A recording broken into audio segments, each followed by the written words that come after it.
Hi, I'm Anthony Newbold. Welcome to the show. Grand Bahama is going to be the topic for discussion this week, and so because of that, I've invited the Minister of State responsible for Grand Bahama, the Honorable Kwasi Thompson, to join me on the show. Minister, welcome to the show.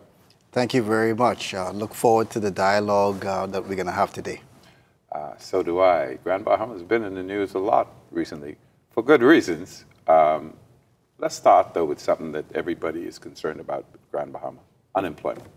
What's happening with unemployment in Grand Bahama? So, Anthony, what really was happening, and I can start from when we first came to office in May. As everybody knows, for a few years now, Grand Bahama, really, the unemployment has been very high. One of the priorities that this government had was to focus on bringing down the unemployment rate in Grand Bahama. Our Prime Minister has said on a number of occasions that he sees Grand Bahama almost as the headwind that we have to overcome, and that if we overcome this headwind, the Bahamas then will be able to take off. So that has been one of our main focuses. Recently, unemployment actually, we've gotten some positive news. And so the recent labor force survey, unemployment in Grand Bahama actually reduced from 12.9% to 11.9%. Sorry, 12.4% to 11.9%. Now, that may seem to be a very small, insignificant number. But when you think about it, it actually was the lowest that Grand Bahama has been since 2008, which really was the Great Recession. And so we are pleased of the direction that we're headed in with respect to unemployment. I caution people, though, that unemployment really is just a snapshot. And although we believe the things generally are doing better in Grand Bahama, that does not mean that everyone is doing better. And so we have to be cautious about looking at those numbers, but it motivates us to continue to work and to continue to work hard. You had a big announcement in Grand Bahama the other day. Tell me about that. Well, Carnival, that's really the big news that came down. Carnival Cruise Line has made a decision that they are going to move forward with their development. The country may know that obviously this is not a new development, that this was a development that was in the making for a number of years. Actually, one of the executives said from 2009, they had talks about putting a cruise port in Grand Bahama. Successive governments have worked on the project. There was a heads of agreement that was done by the previous government. This government, though, has been working along with Carnival. The Port Authority has also been working along with Carnival, and we were so pleased that they have made a firm decision that they're going to move forward with respect to their cruise port. It's an important project. It's going to be an investment of almost $100 million. When it's completed, it's going to have almost about 1,000 Bahamians working there. And I don't want to focus too much actually on calling it jobs, but what really it's going to be is ownership opportunities for Bahamians. They've made it clear that the restaurants, the retail stores, those things are going to be for Bahamians. And so it's really going to be a wonderful opportunity for Grand Bahamians to have some ownership and to benefit greatly. Carnival, I seem to remember Carnival was involved in another project in Grand Bahama, not as large as the port, of course. Yes. No, Carnival has been active in something called the Ocean Medallion project. Yes. And you know, we are focused on making Grand Bahama a technology hub. That's been one of our goals here for Grand Bahama.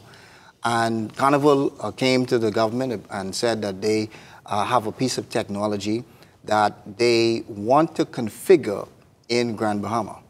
And it was just an actual perfect fit, because we want to do a technology hub. We want to attract technology companies. And Carnival wanted to configure this piece of technology, which is sort of like an electronic concierge service. And they brought that configuration manufacturing plant here to Freeport. They have hired about 8 persons, trained them, and the good thing about these persons, these Bahamians, is that they are traveling all over the world, assisting Carnival in putting together and putting these configurations on the Carnival ships all over the world. Carnival recently came to our technology summit that we have every year, and their innovation manager, John Paget, came and said how wonderful these Bahamians were doing, and said what a good job they are doing. He said that right now there's a small number of ships that this technology is working on, and they intend to expand it.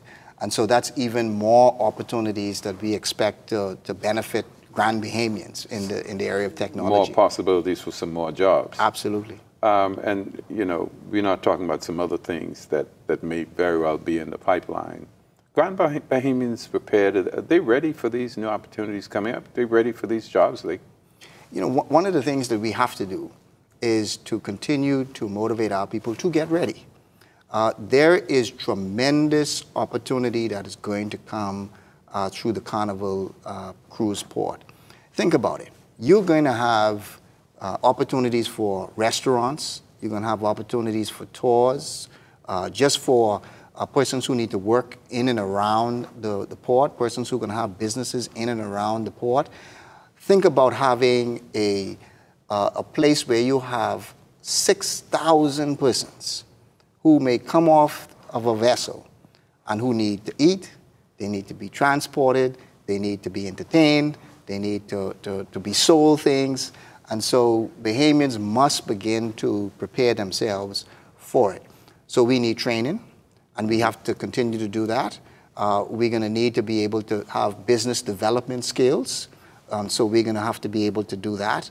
One of the things that Carnival has said is in the next few months, they're going to start to have that dialogue with the community about how they can be trained and how they can take advantage of those opportunities that are there. So we are working on being prepared. That's one of the main things that Grand Bahamians have to do.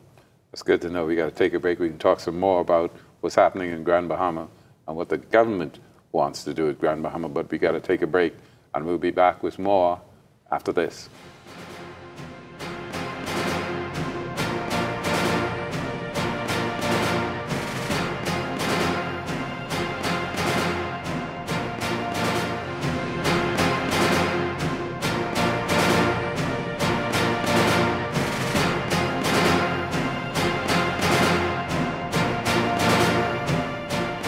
Welcome back to the show.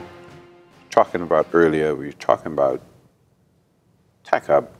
Prime Minister's made no secret of the fact that he does want Grand Bahama to be a tech hub. Absolutely. You know, we've got to diversify the economy. You know, Grand Bahama is known as the industrial capital of the Bahamas. Our tourism product, obviously since the hurricane, has had a hit, and we are working on that. We're going to talk some more about that. But we recognize that you had to diversify. And industry, really the next step for industry is innovation. And we are uniquely suited in Grand Bahama to be a technology hub. So we've been focused really on transforming ourselves into and making ourselves attractive to technology companies.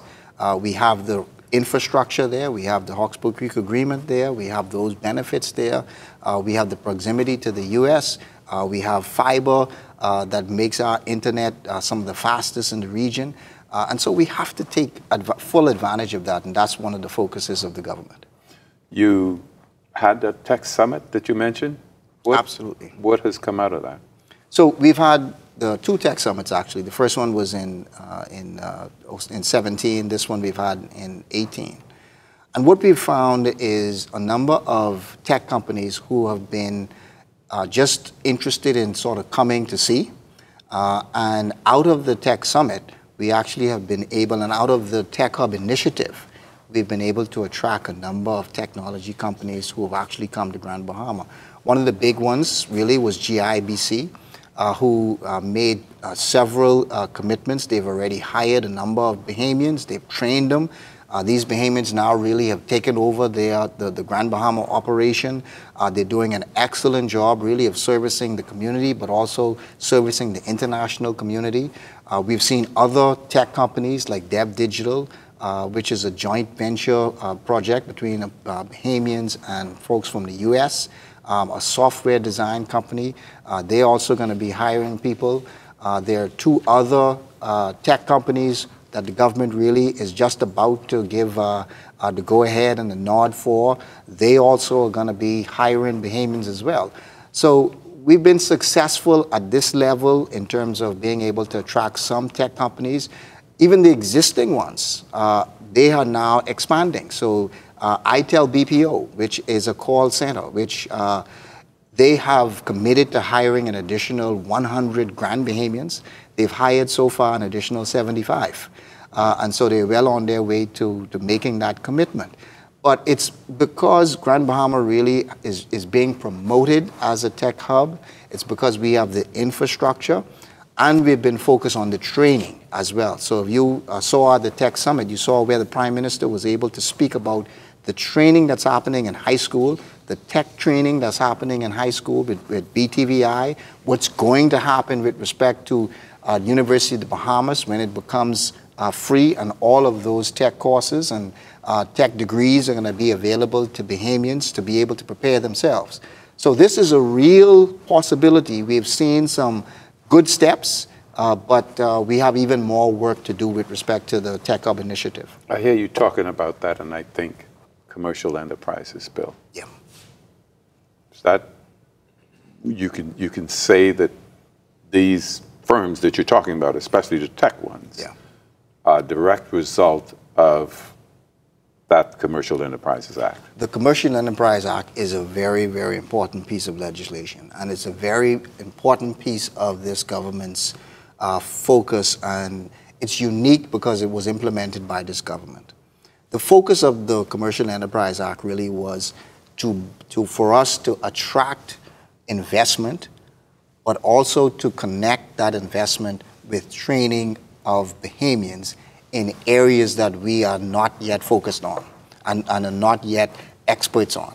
So you'll see things like the software design and the technology industry. You'll see things like the other industries like arbitration that we want to focus on. You'll see things like wealth management that we want to build and we want to focus on.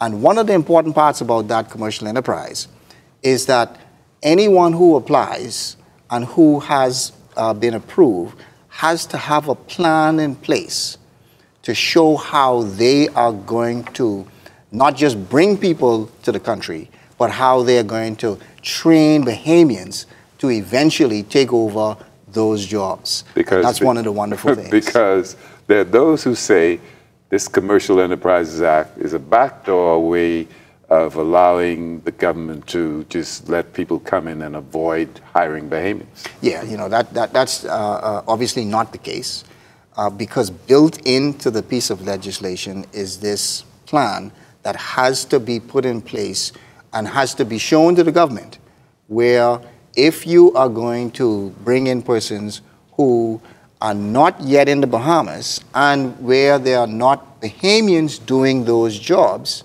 you have to show us how you are going to train Bahamians to be able to take over. And for the first time in a piece of legislation, you know, we've talked about this policy for some time, but for the first time in a piece of legislation, it mandates that any company that is going to come in and do business in the Bahamas must show a plan. Before they do the business, they must show a plan on how they are going to train Bahamians to take over those jobs. And that really has been the focus of the commercial enterprise. Talk about jobs, we talk about startup companies. I know there's been some talk about some joint ventures in Grand Bahama. Yeah. You know, we've had some joint ventures with respect to tech companies. We've also had joint ventures with respect to some agriculture projects. And let me also say, that also is a high interest in Grand Bahama. There have been a number of companies who have been very interested in moving forward with agriculture projects and joining forces with Bahamians to produce palm oil, to produce certain fruits. You know, one of the big things that we did in Grand Bahama also was we took a group of young people and we trained them in apiary, which is honey production. Mm-hmm. And that was an initiative out of the Office of the Prime Minister in Grand Bahama, where we took a group of 30. We trained them, but we didn't just leave them, but we also connected with the Bahamas Development Bank. And the Bahamas Development Bank funded those young people, formed them into a co-op, and now those young people are in business. They are selling their products. In fact, the information that I have is that they can't supply their market fast enough because they have so much business. But that is the kind of things that this government has been focused on, which is trying to empower Bahamians, not just provide jobs, but really to train and empower them. Let me ask you something as we're talking about jobs, jobs that were there, jobs that will come. And so I got to ask you, what's the status of the Grand Lucayan? Oh, that's a very, very important question, and I know a lot of persons want to know exactly what's happened with them. You know, we've said it on a number of occasions. The Prime Minister reiterated it really in his national address, which is we're on track. The deadline actually for submission of proposals was actually today, the 14th of February, and those proposals are going to be looked at right away. I expect that a decision is going to be made with respect to starting to negotiate with the best one. And so we are on track. One of the things, the reasons why we purchased it was we needed to preserve the jobs that were there. But for those persons who are familiar with Freeport, that Grand Lucayan is the center of tourism activity in Grand Bahama right now. And we did it because the Grand Lucayan could not close.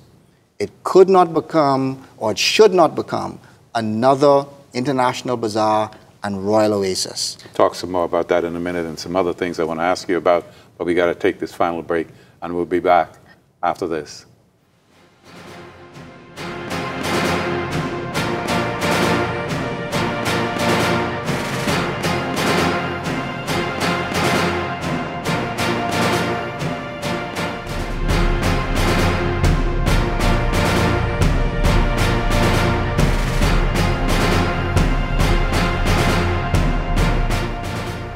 Welcome back to the show. Minister, you were talking about the Grand Lucayan area being the center of tourism in Grand Bahama. Absolutely. You know, still important to get that area going. Oh, absolutely. I mean, it's critical. It's critical for us to, and as I said, you know, the important decision for us to preserve those jobs was really something that we had to do. But only to the point where we want to hold on to it long enough to sell it. To those persons, we do not want to be in the hotel business, but we want to be able to sell it, and that's what we are on track to do. Good news for the people in Grand Bahama. Let me ask you about that, though, because, I'm saying the good news for the people in Grand Bahama, but if all of these projects come on stream the way you expect them to, you know, years ago when Freeport was the magic city, lots of people from throughout the Bahamas migrated to Grand Bahama. Yeah. I expect you might need those extra hands. You know, I'm going to say something that people may not expect me to say, which is I believe that it's time for Grand Bahamians to begin to prepare themselves to come back home. Okay. We're not quite there yet where we're telling them to come back home, but I believe that what we've seen in terms of investor interest and what we're seeing in terms of these projects coming on stream and things like Carnival, the West End development that we believe is on track and we'll begin and we'll be able to talk about that shortly. We're going to see the Grand Lucayan and the development of Grand Lucayan. We're also going to be able to see some other developments that we're going to be able to talk about shortly as well when we see that tech hub come on stream. We believe that they should start to prepare because we're going to need to have even more persons to come back home to Grand Bahama. Talking about bringing persons back to Grand Bahama and new businesses, small business development initiative. Yes. Recently, that was another announcement made in Grand Bahama. Again, you know, we have to focus really on the government's initiative and the government's trust. And the government's trust has been on small business development. Everybody knows small business development is really the heart of the economy. And so we have to support it, we have to expand it, we have to build that entrepreneurial spirit, and I'm glad we've been able to do it in Grand Bahama. Even before the SPDC came on, the Office of the Prime Minister had a program, a small business development program, where we have assisted 87 persons so far with business grants of up to $5,000. And what we've seen is this boost has helped some of those small businesses to buy equipment, to get more training. They've even hired a couple of people based on it. And so that whole, and it's actually been to the tune of over $300,000 put directly back into the economy. But the Small Business Development Center, again, really, which is a national government initiative, has been very important in being introduced to Grand Bahama, because it even expands what we're doing at the Office of the Prime Minister, because persons are able to get grants, they're able to get loans, they're able to get small loans, they're able to get the government guarantees, and it really gives them the ability to get funding, to get training, and to get business mentorship. And that's really has been an important factor in motivating and getting our small businesses in Grand Bahama moving. You usually, and you're talking about Grand Bahama, in fact, you're talking about the country as a whole, and generally people say we need to create some more jobs. Well, the Small Business Development Center says, come, let's help you get into business for yourself. Yes. You've been inundated with requests. Has that surprised? Have you been surprised by the amount of people who? Not at all. I mean, Bahamians are persons who have an entrepreneurial spirit, but it is one that we have to continue to build. Bahamians have wonderful ideas. Grand Bahamians have wonderful ideas. I mean, companies that we've seen are persons who have egg production plants. Someone is growing mushrooms and selling mushrooms. Mm-hmm. So we've seen some wonderful ideas from Bahamians. But what they need is training, the business development training. What they also need is access to funding, and that's what this program does. But they also need mentorship.